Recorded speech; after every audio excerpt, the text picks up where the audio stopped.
हमारा है। बिस्मिल्लाहिर्रहमानिर्रहीम। इय्याका नअबुदु व इय्याका नस्तईन। अल्लाह तेरी इबादत करते हैं और अल्लाह तेरे से मदद मांगते हैं, और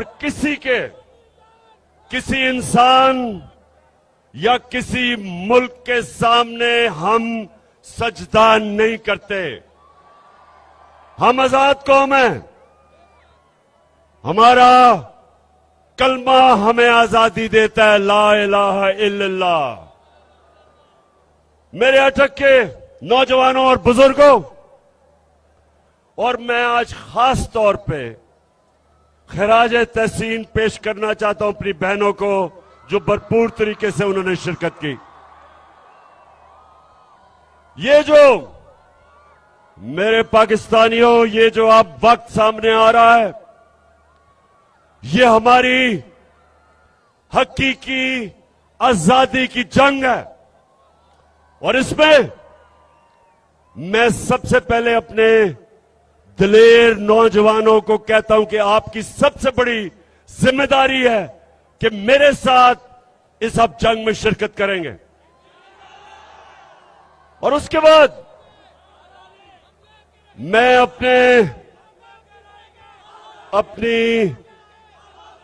अपनी ख्वातीन को, अपनी बहनों को, सबको कहता हूं कि आपने शिरकत करनी है। जिस तरह तहरीके पाकिस्तान में हमारी ख्वातीन ने शाना बशाना हमारे मर्दों के साथ उस तहरीक में शिरकत की थी। मेरे पाकिस्तानियों, ये हमारे मुल्क पे एक फैसला कुन वक्त है।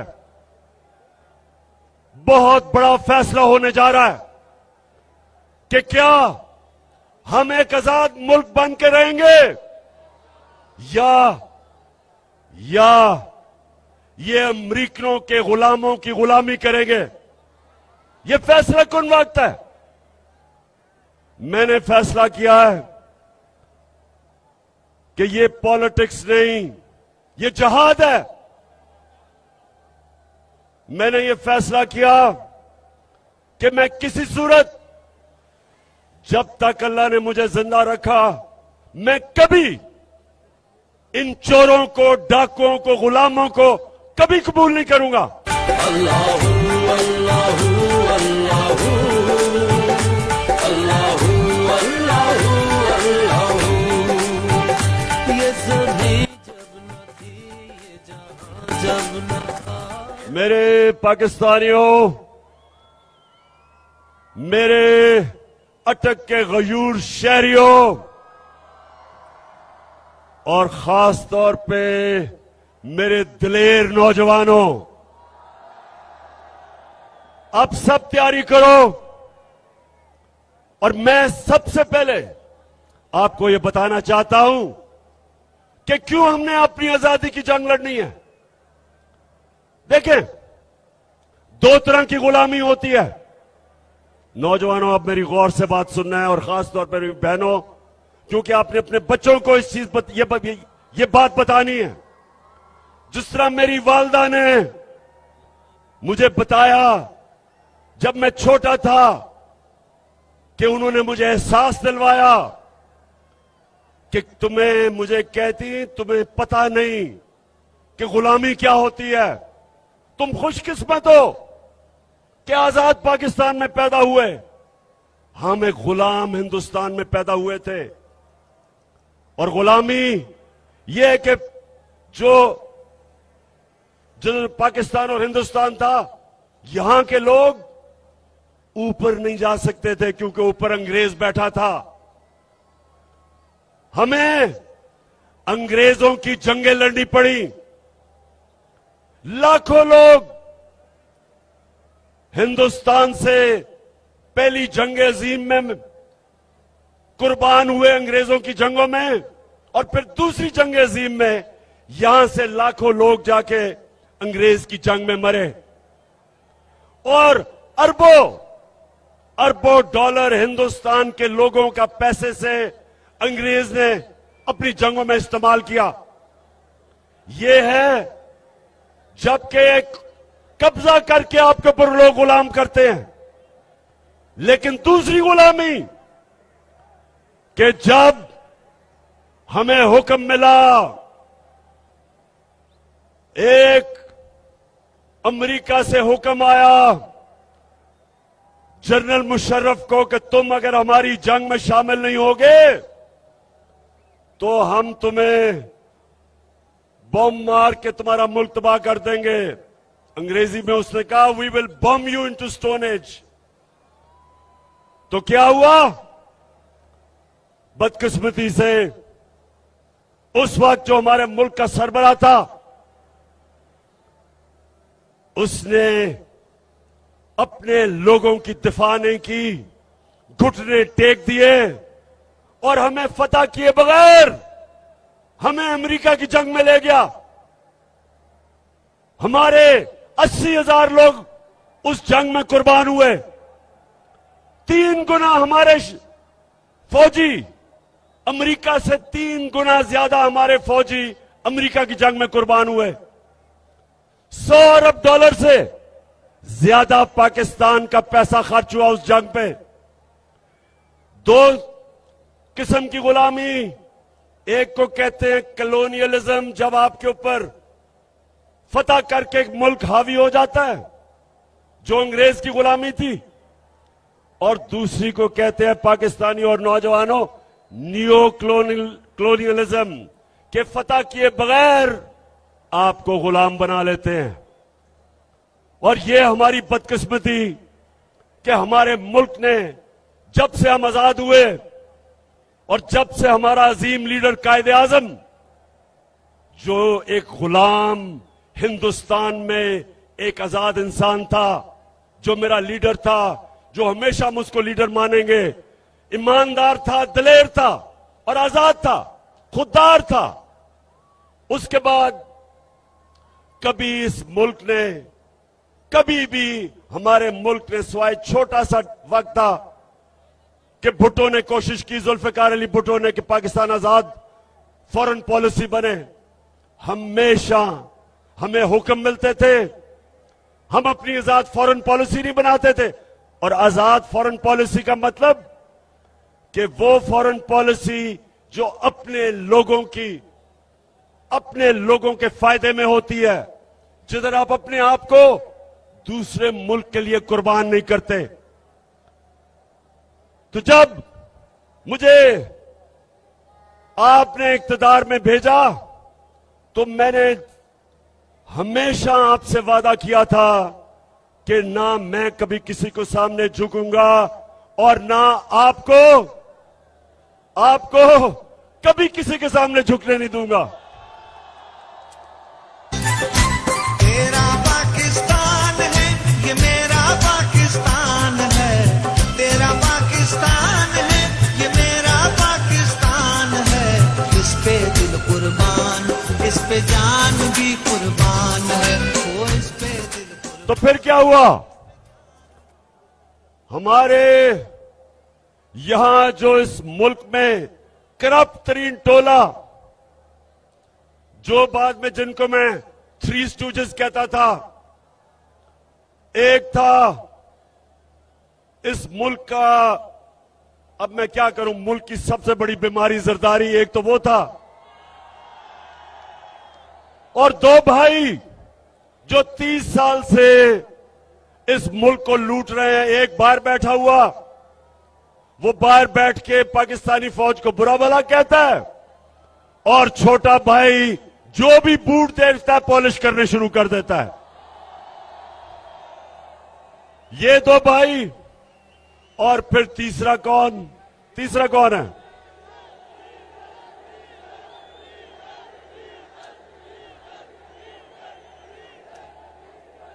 तीसरा जो 30 साल से इस्लाम को बेचता है। अच्छा, अब ये सुने, अटक नौजवानों, ये जरा सुने। अच्छा, इसने भी जब इक्तदार मिला तो एक दीनी आदमी, आपने समझा होगा कि वो एजुकेशन की मिनिस्ट्री लेगा, जो रहमतुल आलमीन अथॉरिटी मैंने बनाई थी कि सीरत नबी मेरे नौजवानों को, बच्चों को पढ़ाई जाए, चलो वो ले ले। उसने वो नहीं ली,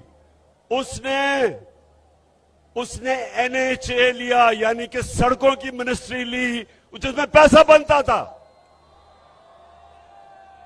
अच्छा तो नौजवानों, इन्होंने मिलके, इन 3 सीजों ने मिलके इन्होंने क्या किया, बताएं जरा क्या किया। इन्होंने यहां साजिश की,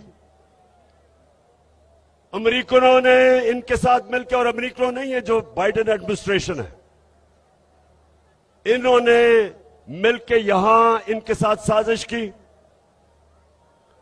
इन्होंने हमारे लोगों को अमेरिकन एम्बेसी में बुलाया, उनको तैयार किया, और उसके बाद एक डोनाल्ड लू, एक अमेरिकी अंडर सेक्रेटरी, उसने बुला के हमारे एम्बेसडर को अमेरिका में कहा कि अगर आप इमरान खान को इस अदमे एतमाद में अगर इसको आपने जिता दिया, यानी अगर ये अदमे एतमाद फेल हो गई इमरान खान के खिलाफ, तो पाकिस्तान के खिलाफ, पाकिस्तान को हम आइसोलेट करेंगे, इसके खिलाफ हम एक्शन लेंगे, धमकी दी।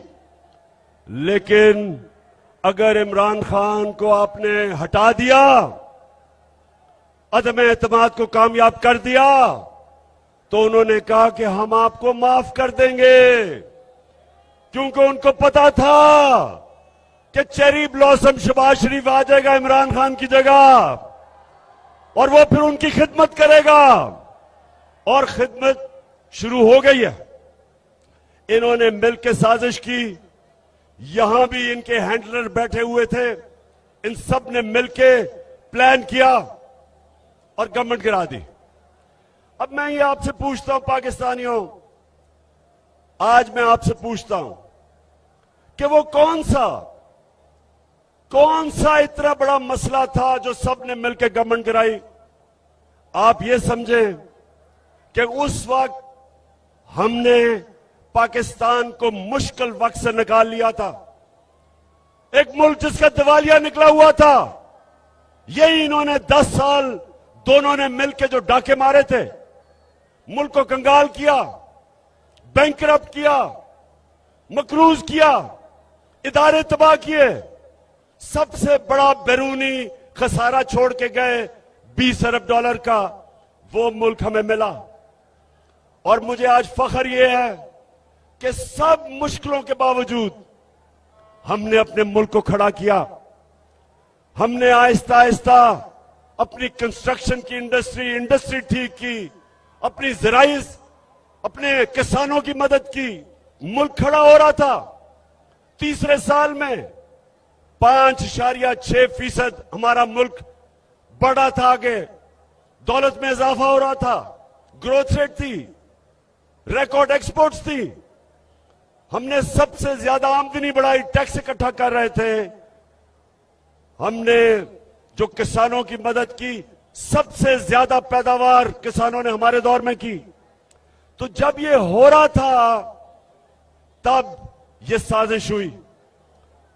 तो मेरी आज बात सुने अटक के लोगों, जब ये मुझे साजिश का पता चला तो मैंने उन लोगों को, जो लोग साजिश रोक सकते थे, मैंने उनको ये बताया कि हमने बड़ी मुश्किल से मुल्क की माइशत को संभाला है। अगर अभी ये साजिश कामयाब हुई तो मुल्क को मुश्किलात का सामना करना पड़ेगा। मैंने भी बताया, मैंने शौकत तरीन फाइनेंस मिनिस्टर को कहा कि बताओ, लेकिन मुझे अफसोस से कहना पड़ता है कि हम कुछ नहीं कर सके। और आज क्या हुआ है? आज पाकिस्तान का रुपया तेजी से गिर रहा है। हमारे जो फॉरेन एक्सचेंज रिजर्व्स हैं वो इन 2 महीनों में 30% गिर गए हैं।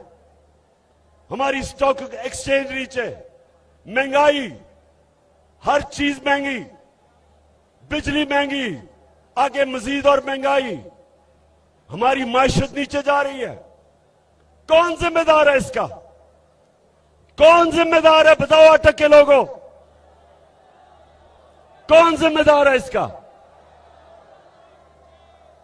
और मैं जो आज आपके पास आया हूं, मेरे पाकिस्तानियों, याद रखो कि ये वक्त अब है कि आपने अपने मुस्तकबिल के लिए, अपने बच्चों के मुस्तकबिल के लिए आपने सबने मेरे साथ निकलना है।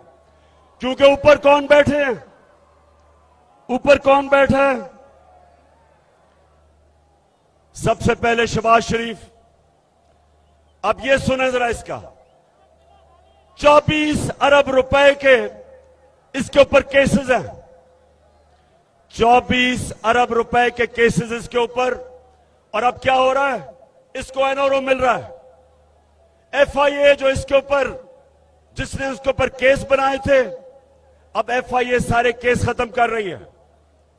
आसिफ जरदारी जिसके ऊपर अरबों रुपए के केसेस नैब में, आसिफ जरदारी कहता है कि नैब में मैं इस्लाहात करूंगा। पाकिस्तानियों, ये है क़यामत की निशानी कि आसिफ जरदारी नैब की इस्लाहात कर रहा है। अब सोचें कि वो लोग जिन्होंने मुल्क को लूटा था, आज वो ऊपर बैठ के सबसे पहली चीज कर रहे हैं, अपने केस खत्म कर रहे हैं। जो इंटीरियर मिनिस्टर है वो कातिल है, 18 कत्ल किए हुए हैं।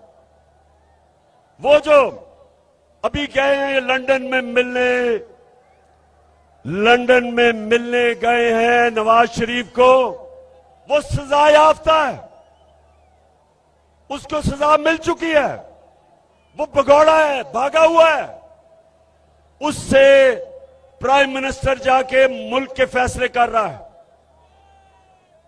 और जो उसकी बेटी है नवाज शरीफ की, वो भी सजा याफ्ता है, उसको प्रोटोकॉल मिल रहा है प्राइम मिनिस्टर का। उसके पीछे रेंजर्स और पुलिस फिर रही है, जिसको सजा दे चुका है हमारा सुप्रीम कोर्ट, और वो बेल पे है, जमानत पे है। तो अटक, मेरे नौजवानों, मेरे बुजुर्गों, मेरी बहनों, नबी सल्लल्लाहु अलैहि वसल्लम ने कहा था कि कौम तब तबाह होती है जब जेलों में सिर्फ छोटे चोर हो, सिर्फ भैंस चोर और मोटरसाइकिल चोर और छोटे चोर जब जेलों में जाते हैं और बड़े बड़े डाकू को आप नहीं पकड़ते, वो मुल्क तबाह हो जाता है। ये आपके सामने मुल्क तबाही की तरफ जा रहा है।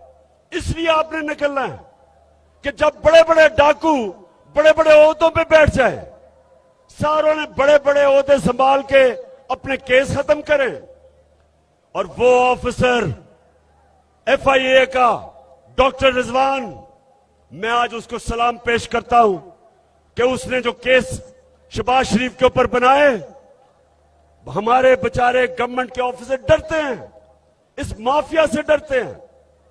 कितने लोग हैं जो इन्होंने मरवाए हैं।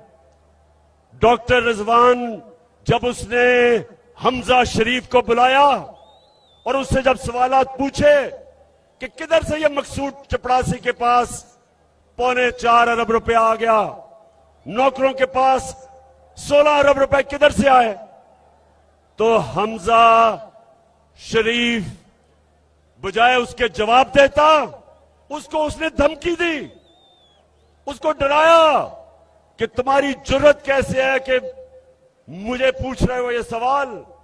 लोग डरते हैं इनसे।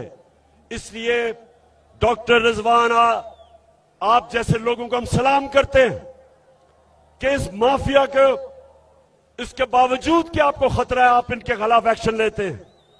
कितने लोग इन्होंने मरवाए। एयान अली का जो कस्टम ऑफिसर था उसको मरवा दिया। वो जो शहनशाह था जिसने बेनजीर के साथ होता था जब वो कत्ल हुई, उसको मरवा दिया। एक जस्टिस सजाद था, जरदारी ने उसको मरवा दिया। जो इनके केसेस के पीछे जाता है उनको जान का खतरा होता है। तो अगर मेरे पाकिस्तानियों ये कामयाब हो जाते हैं, हमारे मुल्क तबाही की तरफ जाता है, हमारे इदारे तबाह, कोई नहीं खड़ा होगा इनके खिलाफ।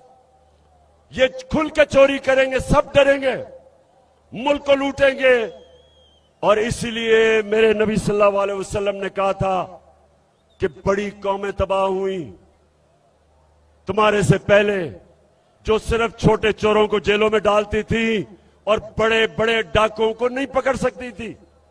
ये है हमारे तबाही का रास्ता। और इसलिए मेरे अटक के लोगों और मेरे पाकिस्तानियों, इसलिए आपने सबने मेरे साथ निकलना है। जब मैं आपको कॉल दूंगा 20 तारीख के बाद, आपने सबने निकलना है और आपने किसी चीज का खौफ नहीं होना चाहिए आपको। नौजवानों, मेरे नबी सल्लल्लाहु अलैहि वसल्लम ने मदीना में क्या किया था, आपको मैं आखिरी बात करने जा रहा हूं, गौर से सुने। वो मदीना के लोग जिनकी कोई हैसियत नहीं थी, मेरे नबी ने क्या किया था कि वो दुनिया की इमामत करने लग गए। थोड़ी देर में अजीम लोग बन गए। मदीना के लोगों की मेरे नबी सल्लल्लाहु अलैहि वसल्लम ने खौफ की जंजीरें तोड़ दी, उनके खौफ खत्म कर दिए। खौफ की जंजीर जो इंसान को ऊपर नहीं आने देती, उसकी परवाज ऊपर नहीं जाती। डरे हुए लोग कभी आजाद नहीं होते। जब उन्होंने उनकी खौफ की जंजीरें तोड़ी, वो लोग अजीम लोग बन गए। आपके सबको समझना चाहिए कि ये जो आप आजादी की, हमारी हकीकी आजादी की जो हमारी तहरीक है, अपने खौफ खत्म कर दे। 3 ही खौफ होते हैं इंसान को। मौत, इंसान को सबसे बड़ा खौफ होता है कि मुझे मार ना दे। अल्लाह का हुक्म है कि जिंदगी मौत अल्लाह के हाथ में है। दूसरा खौफ कि मुझे जलील ना कर दे। अल्लाह ने कहा कि इज्जत जिल्लत मेरे हाथ में है। और तीसरी, रिस्क, मेरी नौकरी ना चली जाए, मुझे नौकरी से ना निकाल दे। अल्लाह ने कहा हुआ है कि रिस्क मेरे हाथ में है। तो डर किस चीज का, किस चीज का डर है आपको? इसलिए आपने सबने मेरे साथ निकलना है। और मैंने इंशाअल्लाह जब मैं आपको कॉल दूंगा, हम कभी इस्लामाबाद में जब तक ये इलेक्शन नहीं अनाउंस करेंगे, ये हमारी तहरीक जारी रहेगी। कोई पीछे नहीं हटेगा। सारी कौम को मैं आज दावत दे रहा हूं, तहरीक इंसाफ को नहीं दावत दे रहा, अपनी कौम को दावत दे रहा हूं, पाकिस्तानियों को दावत दे रहा हूं। सारे अपने लोगों को, नौजवानों को, बच्चों को, फैमिलीज को, अपने सरकारी नौकर, अगर वो डरते हैं नौकरियां चली ना जाएं तो अपनी फैमिलीज को भेजना। हमारे पुलिस वाले, हमारे फौजी अपनी फैमिलीज भेजें, क्योंकि ये पाकिस्तान की आजादी की जंग है। ये मेरी जंग नहीं है, ये हमारी आजादी की जंग है। 2 किस्म की, ना हम किसी दूसरे बाहर के मुल्क की गुलामी करना चाहते हैं और ना ही हम इन चोरों की गुलामी करना चाहते हैं। 2 किस्म की हमारी जंग होगी। बाहर की जो साजिश इस मुल्क में अपने पुतले रखने के लिए, उससे हमने आजाद होना है। और ये जो चोर और डाकू हमारे ऊपर मुसल्लत हो गए, इनसे आजाद होना है। अटक के लोगों, आप तैयार हो? हाथ खड़ा करके बताओ। इंशाअल्लाह मैं आप सबको मैं मिलूंगा इस्लामाबाद में। जो इस्लामाबाद नहीं आ रहा है वो अटक में निकलेंगे, लेकिन निकलना हर पाकिस्तान के शहरी ने है। और ये मेरा पैगाम सबको है कि जो भी कोशिश करेंगे आप, मैं जेल जाने के लिए तैयार हूं, लेकिन मेरी कौम निकलेगी। मैं अपनी जान की कुर्बानी देने के लिए तैयार हूं, लेकिन मैं किसी सूरत ना इन चोरों को मानूंगा, ना अमेरिका के गुलामों को मानूंगा।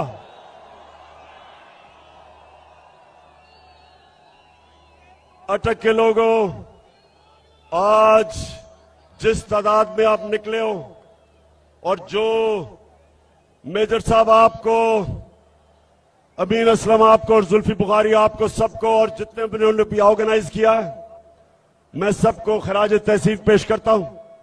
सिर्फ आपने ग्राउंड बोर्ड थोड़ा और पीछे करते तो और लोग आ सकते थे, बाहर भी इतने ज्यादा लोग हैं, लेकिन आज मैं आप सबको खराज तहसीन पेश करता हूं और इंशाअल्लाह आपकी और मेरी अब मुलाकात इस्लामाबाद में होगी। पाकिस्तान जिंदाबाद। दिल में हो नीयत सा